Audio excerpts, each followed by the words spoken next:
festive road. Number 52 is Mr. Benn's house. Mr. Benn was reading Christopher Archer's Thomas book with the title story Toby's Seaside Holiday. I remember meeting him in his LNER logo, said Mr. Benn, when I helped him with finding holiday stuff. That was before he went to Sodor. Having said his thought, Mr. Benn had an idea. It was time for another visit to the costume shop. Perhaps he could meet one of his brothers.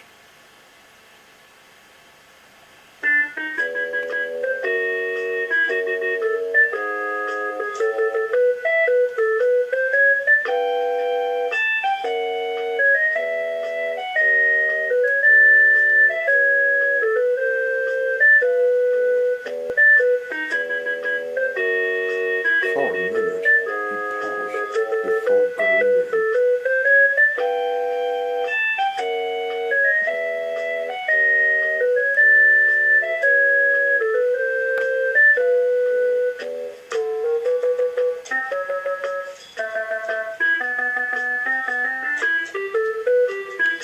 As if by magic, the shopkeeper appeared.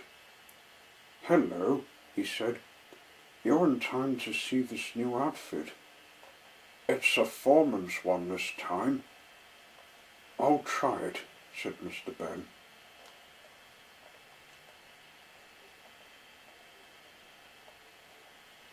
When he went in the little room, he changed into the foreman's outfit. "Oh!" Then went through the door that could lead to an adventure. On the other side, he found himself in the Granarchy shed. The shed was surprised to see him appear. He looked around and saw the engine. "Excuse me," said Mr. Benn, "are you Toby's brother?" "Yes, I am. I'm Tie Guy. I've been wanting a change on my cowcatch and side plates." Tie Guy told him he had been a company engine for years and was wanting a new colour. "I asked the Fat Controller if I could have a change.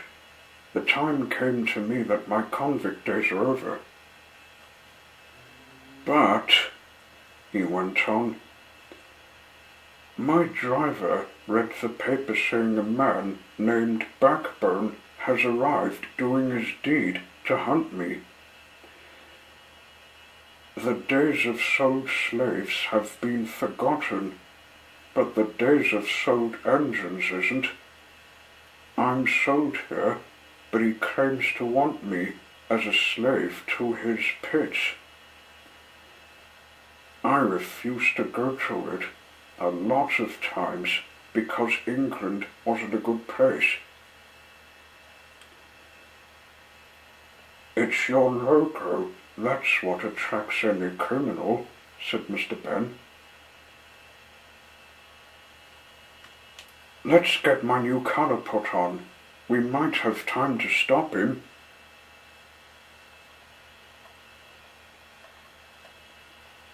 Quickly, Mr. Benn put on the new coat.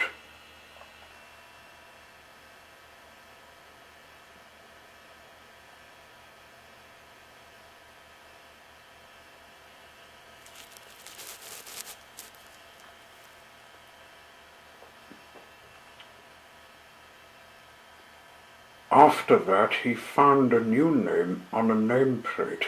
It said TSR, short for Tasman Sodor Railways. "I don't have LNER now, so he doesn't know about my second appearance." Mr. Benn drove into the dock.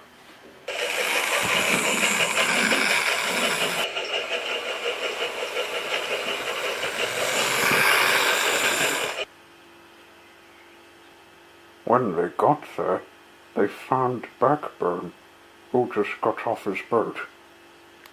"What?" he said when he saw Tie-Guy. "I thought you were an LNER engine." "There isn't one that's to your interest," said Tie-Guy. "I'm a Tasman Sodor engine." Blackburn was starting to think Tie-Guy was tricking him. "Wait a minute," he said. "Is this a setup?" "It's of no setup. You got a few seconds before I put your fire out and scrap you. You've tricked me when you left England without me knowing. It's simple to explain why you're a no-school bum that never went to school the second time." A reaction stopped Blackburn. He was speechless, and before he realized what was happening, Tie-Guy wheezed steam at his enemy. The criminal felt it sting him, and some hot water hit his eyes. "Ow! Hot steam!" That was a signal for Mr. Benn. He roped Blackburn in a tight knot. "Call yourself a dock worker. You don't deserve to have him back after your insulting." The police came up at the same moment. Blackburn was taken away blind, not knowing his life was to end, and Tie-Guy, pleased to solve that problem, went on with work.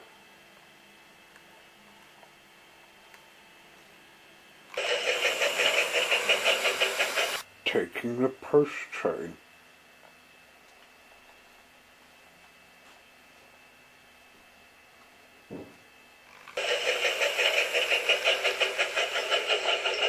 It was delivered to Tullis Station.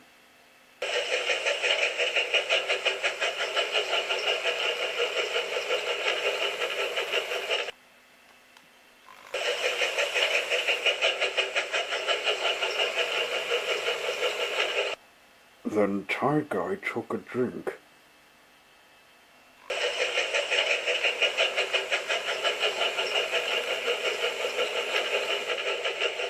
Mr. Benn got off after putting him in the shed. "Thanks for driving me," said Tie-Guy. "My driver will be better the next day." "Oh, look at my livery. It's better than brown and black." A man appeared beside the shed. "Step in this bush, sir," he said. "You'll need a rest after this event." So he did. Just as he expected, he found he was back in the changing room of the shop. He took a last look in the mirror and changed into his clothes.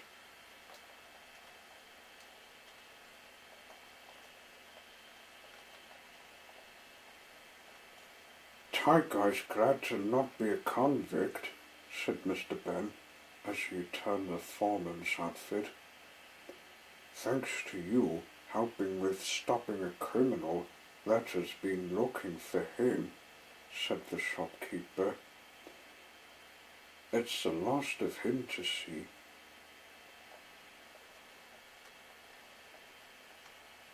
Back in Festive Road, people were bringing home prizes.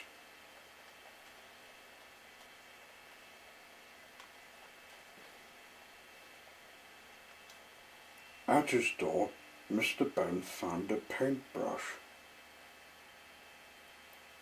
Anyone wouldn't believe where it came from when I enter the contest, he would think to himself. But I'll keep it in my collection. It will help me to remember